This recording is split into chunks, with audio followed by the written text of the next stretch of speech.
Hello friends, real life video में आपका स्वागत है। आई होप आप सभी लोग ठीक होंगे और अपनी प्रिपरेशन अच्छे तरीके से कर रहे होंगे।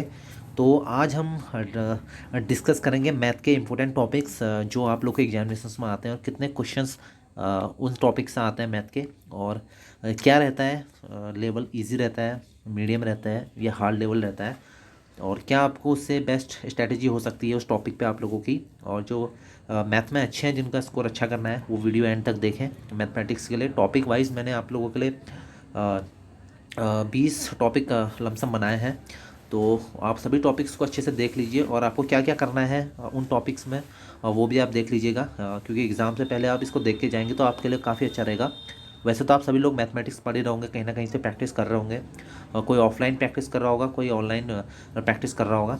तो प्रैक्टिस बहुत ज़रूरी है मैथमेटिक्स में, जैसे कि मैं पहले भी बता चुका हूँ, क्योंकि बिना प्रैक्टिस के मैथ होती नहीं है। और कौन कौन से टॉपिक्स आप लोगों के लिए इंपॉर्टेंट हैं, जिसको आप खासकर उन टॉपिक्स को ज़्यादा देखें, क्योंकि उससे क्वेश्चंस बहुत ज़्यादा आते हैं।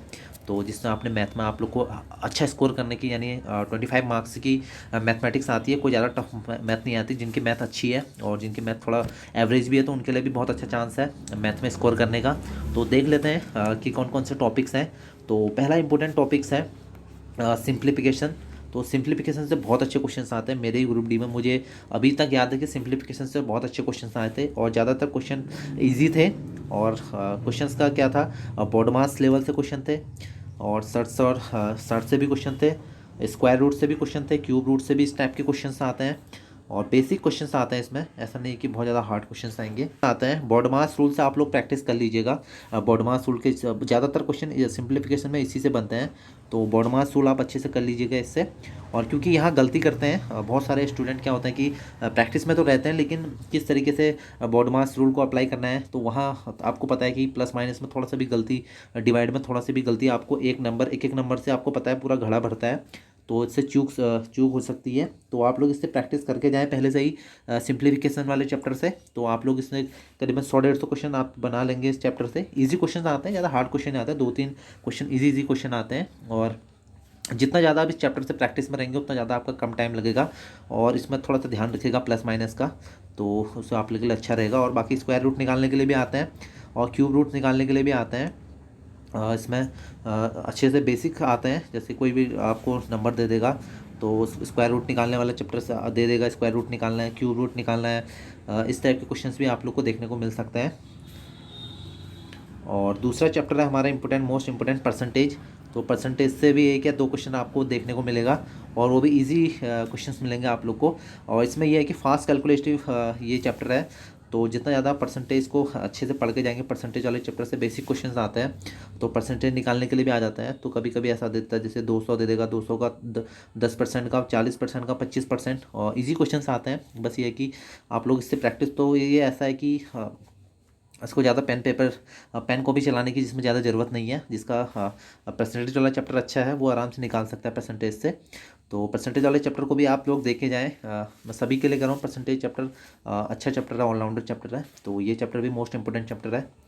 और तीसरा चैप्टर हमारा एवरेज चैप्टर। एवरेज से भी 1 या 2 क्वेश्चन रहते हैं, ईजी क्वेश्चन रहते हैं एवरेज से, और ये भी फास्ट कैलकुलेटिव चैप्टर है।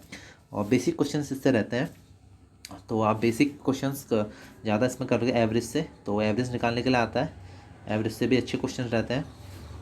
और चौथा चैप्टर है रेशियो और प्रोपोर्शन का। तो इससे भी 1 या 2 क्वेश्चन रहते हैं आप लोग को एग्जामिनेशंस में, इजी रहते हैं क्वेश्चन। बेसिक टू एडवांस आप लोग कभी भी सॉल्व करें रेशियो और प्रोपोर्शन से, तो पहले बेसिक क्वेश्चन सॉल्व करें, तब जाके आप एडवांस क्वेश्चन सॉल्व कर पाएंगे। क्योंकि आपका अगर इस चैप्टर से अगर बेसिक आपका क्लियर नहीं है, तो आप एडवांस क्वेश्चन को क्लियर नहीं कर पाएंगे रेशियो और प्रोपोर्शन वाले चैप्टर में। तो आप लोग पहले बेसिक क्वेश्चंस करें और फिर जाके आप एडवांस क्वेश्चन करें। और अगला मोस्ट इंपोर्टेंट चैप्टर है नंबर सिस्टम। नंबर सिस्टम से भी अच्छे क्वेश्चन रहते हैं। तो पैटर्न, नंबरों के पैटर्न से रिलेटेड क्वेश्चंस रहते हैं इसमें। तो इजी टू मीडियम क्वेश्चन रहते हैं। कभी इजी, किसी शिफ्ट में इजी दे देगा, किसी शिफ्ट में एक इजी क्वेश्चन दे देगा, एक मॉडरेट क्वेश्चन दे देगा। तो 2-3 क्वेश्चन रहते हैं शिफ्ट वाइज। ज़रूरी नहीं है कि 2 क्वेश्चन रहें, कभी 3 भी रह सकते हैं, एक भी रह सकता है, 2। लेकिन इसके चांसेस 2 या 3 क्वेश्चन रहने के चांसेस रहते हैं नंबर सिस्टम से। तो आप इस चैप्टर को भी देखे जाएँ। नंबरों से ज़्यादातर मतलब नंबर्स का ही इसमें रहता ही है। और बाकी छठा जो मोस्ट इंपोर्टेंट चैप्टर है टाइम, स्पीड एंड डिस्टेंस का, तो इससे 1 या 2 क्वेश्चन रहते ही रहते हैं। तो इससे बोर्ड से रिलेटेड क्वेश्चन भी आ सकता है, नाव, धारा और नाव वाला चैप्टर से भी आता है इसमें, और फॉर्मूले बेस्ड चैप्टर रहते हैं, और ट्रेन से रिलेटेड भी क्वेश्चंस आते हैं, मीडियम क्वेश्चंस आते हैं इसमें। एक या दो क्वेश्चन तो रहेंगे रहेंगे आप लोगों के इसमें टाइम, स्पीड और डिस्टेंस वाले चैप्टर में। तो सिंपल सा एक ही फॉर्मूला पे ज़्यादातर ये काम करते हैं, टाइम का जो फॉर्मूला होता है तो डिस्टेंस वाला, तो उसमें ज़्यादातर उसी फॉर्मूले पे ये काम करते हैं। तो एक ही फॉर्मूले पे बहुत सारे क्वेश्चंस बनते आते हैं। तो जिन बच्चों को मैथ में अच्छा स्कोर करना है तो उनके लिए चैप्टर अच्छा है, टाइम, स्पीड एंड डिस्टेंस। और बोर्ड से रिलेटेड क्वेश्चन भी आप लोग थोड़ा सा पढ़ के जाएंगे किस तरीके से बोर्ड से रिलेटेड क्वेश्चन बनते हैं। जब बोर्ड अप डाउन आती है, अप स्ट्रीम जाती है, डाउन स्ट्रीम जाती है, वो ऊपर जाती है, नीचे जाती है, तो उस कंडीशंस में क्या क्या कंडीशंस अप्लाई होती हैं। और ट्रेन से रिलेटेड क्वेश्चन आप लोग को पता ही है कि कैसे क्वेश्चन आते हैं कि भाई ट्रेन की लेंथ का पता करता है, ट्रेन की स्पीड पता करेगा, अपोजिट डायरेक्शन में ट्रेन जाती है उसका पता करेगा। और ट्रेन से रिलेटेड बहुत सारे क्वेश्चन जो अलग अलग टॉपिक वाइज आप देख लें कि अभी कह देगा कि स्टेशन से इस टाइमिंग में ट्रेन छूटी और दूसरी ट्रेन इस टाइमिंग पे एक दूसरे के अपोजिट आए तो कब ये आप मिलेंगे। तो ज़्यादातर क्वेश्चन मीटिंग वाले क्वेश्चन में आते हैं कि दो ट्रेनों का मिलाप कौन से टाइमिंग में होगा, और लेंथ पूछ लेता है, ट्रेनिंग की स्पीड पूछ लेता है, और टाइम पूछ लेता है कि एक व्यक्ति को इतने समय में ये ट्रेन इस स्पीड से पार करी तो ये लेंथ थी, तो कितना टाइम में। ये इस टाइप के क्वेश्चंस आप देख लीजिएगा एक बार बुक में, तो आपको इस चैप्टर से क्वेश्चन मिल जाएंगे, टाइम, स्पीड एंड डिस्टेंस वाले चैप्टर से। तो बहुत इंपॉर्टेंट चैप्टर है ये। बाकी अगला जो चैप्टर है वो है मिक्सचर और एलिगेशंस। तो मिक्सचर और एलिगेशन वाले चैप्टर में थोड़ा सा आप लोग को प्रैक्टिस चाहिए इसको समझने के लिए। तो इसमें जो बेसिकली जो कॉन्सेप्ट यूज़ होता है वो रेशियो और प्रपोर्शन का ही यूज़ होता है मिक्सचर और एलिगेशंस में। जिसका मतलब रेशियो और प्रपोर्शन में अच्छा जिसकी समझ है वो इसको आराम से बना लेगा। तो थोड़ा सा मिक्सचर और एलिगेशन वाले चैप्टर को देख के जाएँ। मीडियम क्वेश्चन आते हैं दूध और पानी से रिलेटेड, एक या दो क्वेश्चन तो रहता ही रहता है इससे। तो ऐसा दे देगा कि जैसे कोई भी सॉल्यूशन दे देगा, उसमें इतना पानी है, इतना दूध है, और उसमें फिर इतना पानी मिला जाए तो नया जो सॉल्यूशन बनेगा उसका रेशियो क्या हो जाएगा। तो बहुत अच्छे क्वेश्चन इससे आते हैं। जिनकी मैथ अच्छी है उनके लिए तो बहुत अच्छा चैप्टर है ये मिक्सर और एलिगेशन। और नहीं भी है तो आप लोग को ज़्यादा टाइम इसमें लगेगा नहीं, आप अगर एक आध दो दिन भी इसके क्वेश्चन बना लेते हैं। और किस तरीके से क्वेश्चन दूध और पानी वाले क्वेश्चन भी आते हैं इसमें, और अल्कोहल वाले क्वेश्चन भी आते हैं, स्प्लिट वाले क्वेश्चन भी आते हैं। तो मिक्सचर एलिगेशन से पहले आप रेशियो और प्रोपोर्शन पढ़ के जाएं, तब जाके आप इसमें इस चैप्टर पे जंप करें तो आपका बहुत अच्छा इसमें आपको फ़ायदा मिलेगा। तो मिक्सचर से एलिगेशन में मैंने आपने क्वेश्चन बता दिए। मेरे जब एग्ज़ाम हुआ था 2018 ग्रुप डी में, तो इससे क्वेश्चन आया था और बहुत ईजी क्वेश्चन आया था। रेशियो निकालने के लिए आया था, एक सॉल्विलियन दिया था ऐसे ही कुछ 45 लीटर का, उसमें इतना रेशियो में दिया था, दूध और पानी दिया था, फिर उसमें इतना पानी मिलाया जाए तो फिर रेशियो क्या हो जाएगा, ऐसा पूछा था। तो ईजी क्वेश्चन आया था। और अगला जो चैप्टर है वो डी आई का क्वेश्चन है, डाटा वाला। तो इसमें बार ग्राफ से क्वेश्चन आते हैं, और पाई चार्ट से क्वेश्चन आता है, और टेबल से भी क्वेश्चन आ सकते हैं, इस तरीके का आपने देखा होगा। तो ये इस टाइप के आप क्वेश्चन को प्रैक्टिस कर लें। इसमें बेसिकली कोई ऐसा फॉर्मूला तो लगता नहीं है। तो ईजी और मॉडरेट दोनों टाइप के क्वेश्चन आते हैं। जिन लोगों का परसेंटेज और एवरेज अच्छा है और रेशियो प्रोपोर्शन अच्छा है, वो इस चैप्टर को आराम से बना लेंगे, क्योंकि इसमें तीन ही तरीके के फॉर्मूले यूज़ होते हैं। या तो परसेंटेज निकालना होगा, मान लीजिए पाई चार्ट वाला क्वेश्चन आ गया तो उसमें ऐसे शेयर दे देता है और नीचे तीन चार क्वेश्चन पूछ लेगा आपसे। उसको आपको डाटा को देखना पड़ेगा, डाटा को अच्छे से समझना पड़ेगा, तब जाके आप उसका क्वेश्चन का आंसर नीचे दे पाएंगे। तो इससे थोड़ा बहुत आपको प्रैक्टिस चाहिए डाटा को देखना समझना, क्योंकि ये टाइम टेकन थोड़ा सा टाइम लेता है। तो आप इसमें कैलकुलेटिव थोड़ा सा अपनी मैथ को अच्छा करें। आप डाटा इंटरप्रिटेशन का जितना भी ज़्यादा प्रैक्टिस करके जाएंगे डाटा को, बेसिकली इसमें कोई बहुत ज़्यादा पहाड़ नहीं है, बस डाटा को जल्दी जल्दी देख के समझना आना चाहिए, पढ़ना आना चाहिए, और बाकी उससे रिलेटेड जो क्वेश्चन होते हैं उसको आप नीचे सॉल्व करिए। तो एक या दो क्वेश्चन रहता ही है। अभी तक मैंने जितने भी एग्जाम देखे हैं, लगभग मेरे एग्जामिनेशंस में आपको बता रहा हूँ कि डीआई का क्वेश्चन रहा ही रहा है।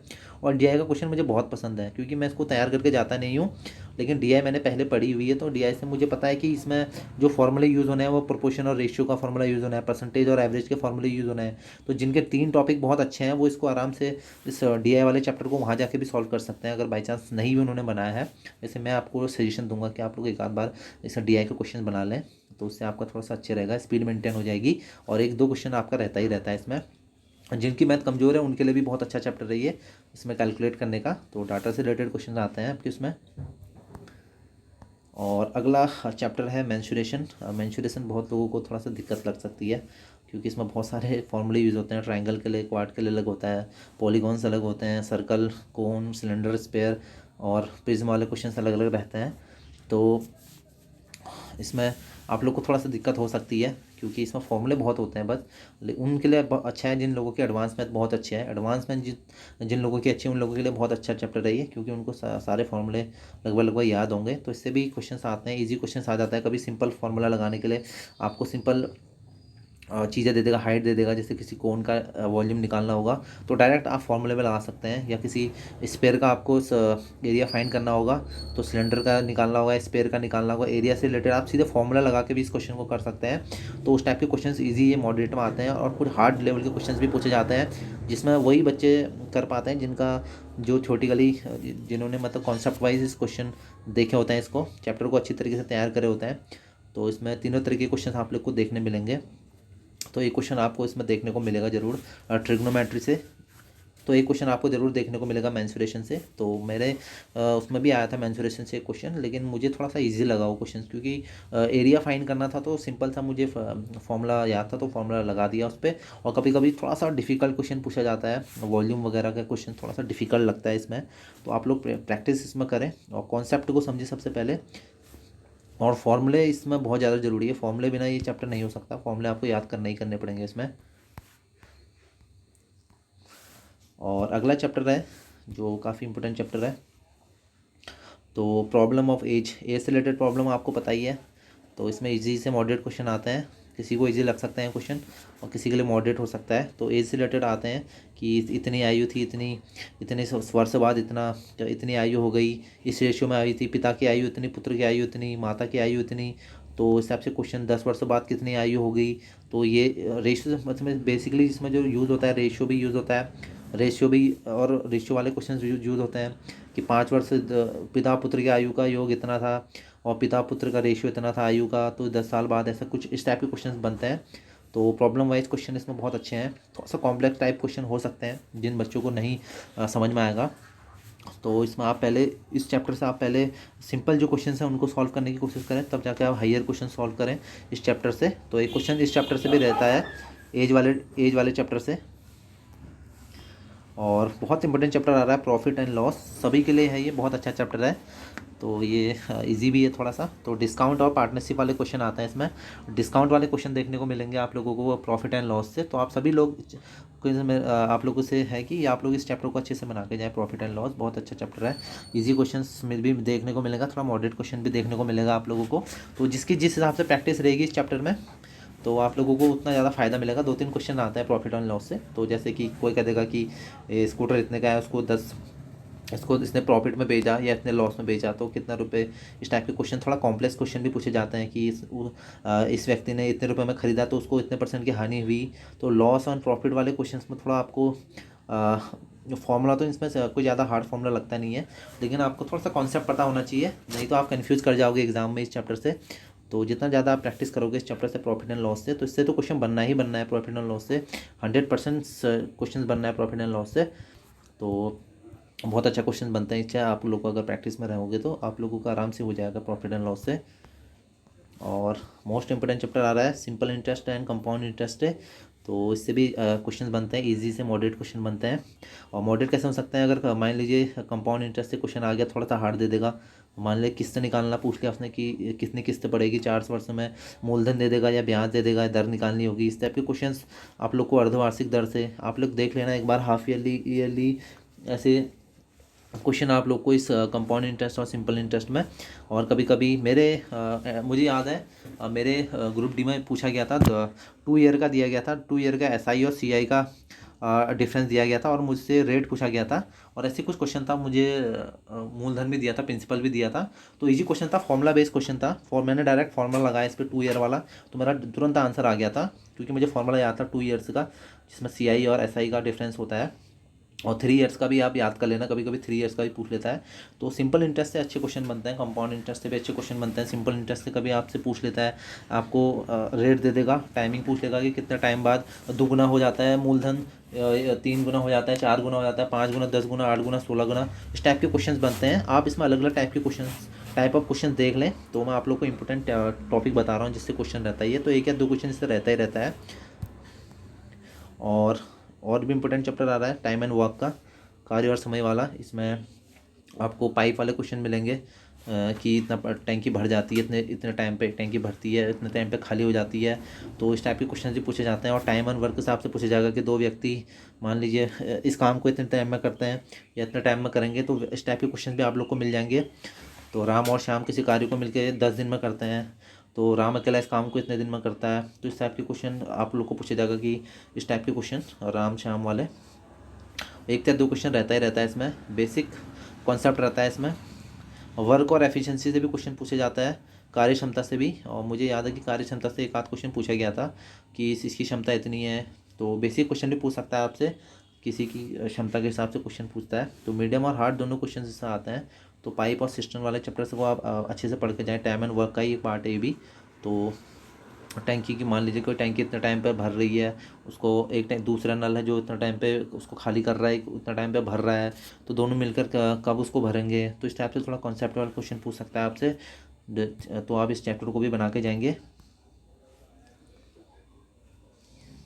और अगला जो टॉपिक है वो ज्योमेट्री का है।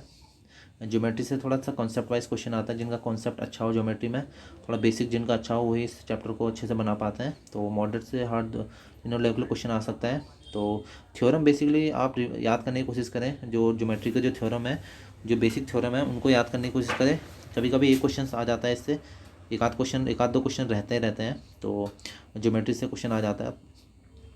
तो ज्योमेट्री से उन्हीं लोगों को ज्योमेट्री ज़्यादा आप लोग प्रैक्टिस करें जिनका थ्योरम आपने अगर अच्छे से पढ़े हैं, तो वो लोग इसमें करें, नहीं तो आप लोग इसको लेफ्ट भी कर सकते हैं। और मोस्ट इंपॉर्टेंट चैप्टर आ रहा है एलसीएम और एचसीएफ से भी क्वेश्चन रहते हैं।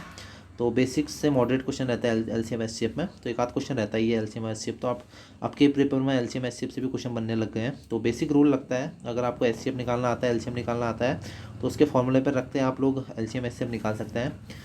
तो ये से क्वेश्चन भी बनने लग गए, एलसीएम एचसीएफ से भी क्वेश्चन रहने लग गए हैं आपके पेपर में। तो इससे भी आप क्वेश्चन बना लें, इसको छोड़े मिस मत करें एलसीएम एचसीएफ वाले चैप्टर को। बाकी एडवांस मैथ का एक टॉपिक और आ रहा है, ट्रिग्नोमेट्री। ट्रिग्नोमेट्री में जिन लोगों को फॉर्मूले अच्छे से याद है ट्रिग्नोमेट्री के सारे, वो लोग इस चैप्टर को बना सकते हैं। और कॉन्सेप्ट वाइज क्वेश्चन आता है, और एक क्वेश्चन रहता है ट्रिग्नोमेट्री का, तो वो भी थोड़ा सा मीडियम होगा। आप लोग को जो इजी क्वेश्चन देख रहे हैं उनके लिए थोड़ा सा टफ हो सकता है, क्योंकि फॉर्मूले अगर आप लोग को याद है ट्रिग्नोमेट्री के सारे, तो ही आप इस चैप्टर को बना सकते हैं। अगर फॉर्मूले नहीं है तो आप वहाँ पर कन्फ्यूज़ कर जाएंगे कि कैसे इसको सॉल्व करना है। तो ट्रिग्नोमेट्री भी इंपॉर्टेंट चैप्टर हो जाता है। जिनकी मैथ अच्छी है वो उस पर आप लोग थोड़ा सा फोकस कर सकते हैं। जो बाकी जिन्हें इस थोड़ा बहुत अपना इस ट्रिग्नोमेट्री थोड़ा चैप्टर टफ है ही, तो आप लोग थोड़ा सा इसको देख लें अच्छे से। और हाइट एंड डिस्टेंस से भी क्वेश्चन रहता है, हाइट एंड डिस्टेंस से एक क्वेश्चन रहता है। तो इसमें थोड़ा सा मीडियम से हार्ड क्वेश्चन रहता है।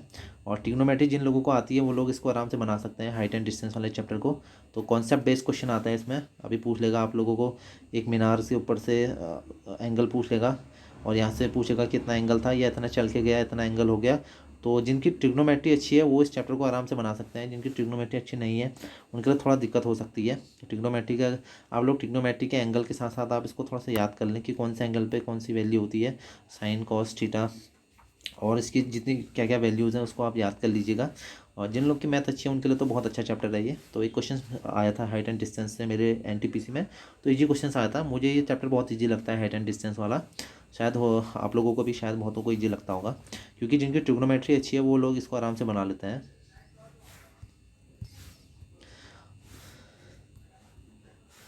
एक चैप्टर है एलजेब्रा। एलजेब्रा से भी एक आध क्वेश्चन रहता है, थोड़ा सा फास्ट कैलकुलेटिव वे होता है, फॉर्मूला बेस्ड क्वेश्चन आते हैं। तो फॉर्मूला याद है तो एलजेब्रा से अच्छे क्वेश्चन हो जाते हैं। और अगला चैप्टर है कोऑर्डिनेट ज्योमेट्री। तो एक क्वेश्चन कोऑर्डिनेट ज्योमेट्री से रहता है, कभी नहीं रहता है, ज़रूरी नहीं है कि रहेगा। ये है कि खेल खेल सकते हैं आप इस पर, कि खेल सकते हैं अगर आप इसको पढ़ के जाएँ, लेकिन वैसे क्वेश्चन रहेगा नहीं रहेगा इसकी कोई गारंटी नहीं है। तो उसमें भी थोड़ा कॉन्सेप्ट क्वेश्चंस रहते हैं, और फॉर्मूले क्वेश्चन रहते हैं, फॉर्मूला बनाने वाले। तो फॉर्मूले याद है कोऑर्डिनेट ज्योमेट्री में, तो ये आपको अगर क्लास 10th की आपने कोऑर्डिनेट ज्योमेट्री बनाई है तो भी आपका ये पार्ट हो जाएगा। क्लास 10th का ही क्वेश्चन आता है कोऑर्डिनेट ज्योमेट्री में, ज़्यादा हार्ड क्वेश्चन नहीं आता है। क्लास 10th लेवल की कोऑर्डिनेट ज्योमेट्री बना लीजिए, तो आपको कोई ज़रूरत नहीं है बाकी आप उसको पढ़ने की। बाकी अलजेब्रा से उन बच्चों के लिए अलजेब्रा मैंने बता दिया, बहुत अच्छा है जिनका फास्ट कैलकुलेशन जिन लोगों का है, और फॉर्मूले इसमें आप फटाफट लगा सकते हैं। बाकी आप लोगों के लिए एक आध चैप्टर और हो सकते हैं, अगर आप पढ़ना चाहते हो तो स्टैटिक्स आप लोग पढ़ सकते हैं। स्टैटिक्स में मीन, निकालना आता है, मोड निकालना आता है, मीडियम निकालना पूछा जाता है और इजी पूछा जाता है, बिल्कुल ऐसा नहीं कि बहुत हार्ड पूछा जाएगा। तो मीन मोड मीडियम से आप लोग क्वेश्चंस बना लें और एक फार्मूला भी है इसका मीन मोड मीडियम का, तो उसमें वो भी आप याद कर लें। और प्रोबेबिलिटी बहुत सारे बच्चे पूछ रहे थे प्रोबेबिलिटी से क्वेश्चन आते हैं, तो प्रोबेबिलिटी पर आप खेल सकते हैं। तो इससे क्वेश्चंस रहना नहीं रहना बहुत मतलब चांसेस रहते हैं कि 50-50 चांसेस है, रह भी सकता है नहीं भी रहता है, वैसे कम ही रहता है प्रोबेबिलिटी से। कभी आप लोग को देखने को मिलेगा किसी ना किसी शिफ्ट में मिल जाएगा, लेकिन रेगुलर प्रोबेबिलिटी से क्वेश्चन नहीं रहता है। आप लोगों के लिए सजेशन है कि आप लोग फॉर्मूला की अलग बुक बना लें, मैंने पहले भी कह रखा है।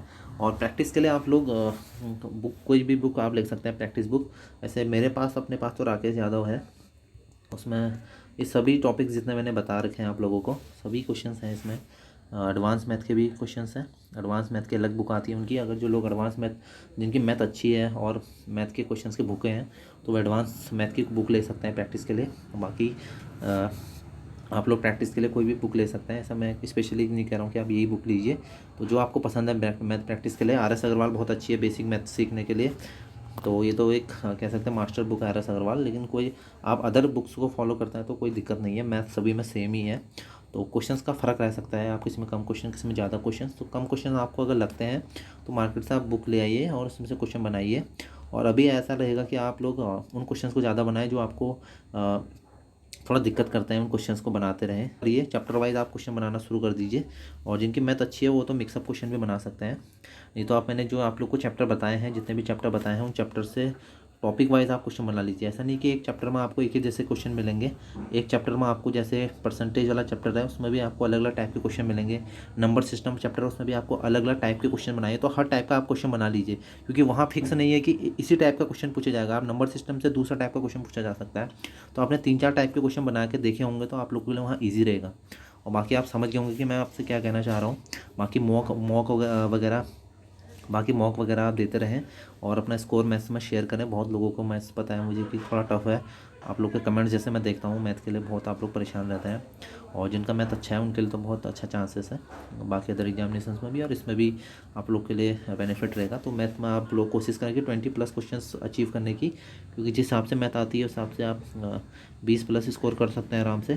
तो आई होप आप सभी लोगों को ये वीडियो अच्छी लगी होगी, और अगर कुछ आप लोगों को इसमें मिसिंग लगता है तो आप लोग नीचे कमेंट कर सकते हैं कोई चैप्टर, और बाकी अपना मैथ्स से रिलेटेड आप लोग बता दीजिए कि क्या स्कोर रहता है। तो मैथमेटिक्स में आप अलग भी मॉक लगा सकते हैं, जैसे टॉपिक वाइज मॉक लगा सकते हैं, ज़रूरी नहीं है कि आप पूरा एक ही मॉक दें। तो टॉपिक वाइज आप क्वेश्चन सॉल्व कर सकते हैं। बाकी क्वेश्चंस अलग अलग क्वेश्चन मैं आप लोग को कम्युनिटी में शेयर करते रहूँगा, टाइप ऑफ क्वेश्चन। कल से क्वेश्चंस आप लोग को मैं हर दिन मैथ के 10-10 क्वेश्चन आप लोग को मैं भेजूँगा, आप लोग उसका आंसर मुझे कम्युनिटी में आप कमेंट कर सकते हैं। तो देखते हैं कितने लोग कर पाते हैं। तो मिलते हैं आप लोग से नेक्स्ट ऐसी किसी टॉपिक की स्ट्रेटजी पे।